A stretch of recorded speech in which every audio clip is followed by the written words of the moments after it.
So hey guys, good afternoon. তো আমার সকাল তো অনেক আগেই হয়ে গেছে, সব কাজ আমার কমপ্লিট হয়ে গেছে। হ্যাঁ, একটা কাজ এখন বাকি রয়ে গেছে, এই কারেন্ট মশাই চলে গেছে মনের দুঃখে, জানি না কেন গেছে। তো কারেন্ট চলে গেছে বলে আমি আমার মেয়ের যে সবজি ভাত সেটা আমি করতে পারিনি গাইস। এই দেখো, এখানে রয়েছে বিভিন্ন ধরনের সবজি, বাটার, একটুখানি রয়েছে ওটাকে কি বলে, নুন, সব কিছু প্রেশার কুকারে সিদ্ধ করেছিলাম। এবারে কারেন্টটা আসলে মিক্সিটাকে ঘাটিয়ে দেবো। এখন একটুখানি আমার মেয়ে খাবে, আবার একটু পরে আবার বিকালবেলা খাবে, মাঝখানে একটু জল খাবে। যাই হোক, তো আজকে আমি কি রান্না করছি সেটাই হচ্ছে মেন কথা। চলো তোমাদের সাথে একটু শেয়ার করে নিই।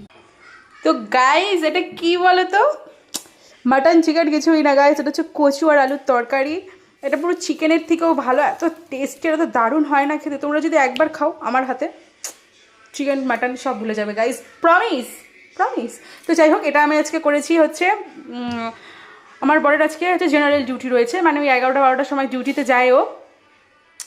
তো জেনারেল ডিউটির জন্য আমি একটুখানি এই তরকারিটা রুটি করে রেখে দিয়েছি। তো চলো দেখি আমার মেয়ে কি করছে এখন। এই দেখো, একটু লেবুর রস খেয়েছে, খেয়ে এখন ফোনে ভিডিও দেখছে। এটাগুলো গোছানো হয়ে গেছে, আমার মেয়ে আমার নোংরা করে দিয়েছে, আবার গোছাবো, কই নেই। তো এই যে আজকের মতো আমার মোটামুটি সব কাজ কমপ্লিট হয়ে রয়েছে।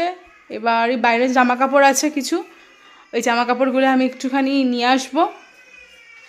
নিয়ে এসে আরও জামা কাপড় কাঁচা হয়ে গেছে কমপ্লিট, ওগুলো মেলে দেবো।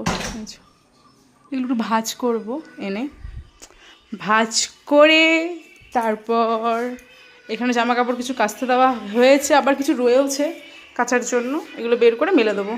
তো আজকের ব্লগটা এইটুকুই ছিল।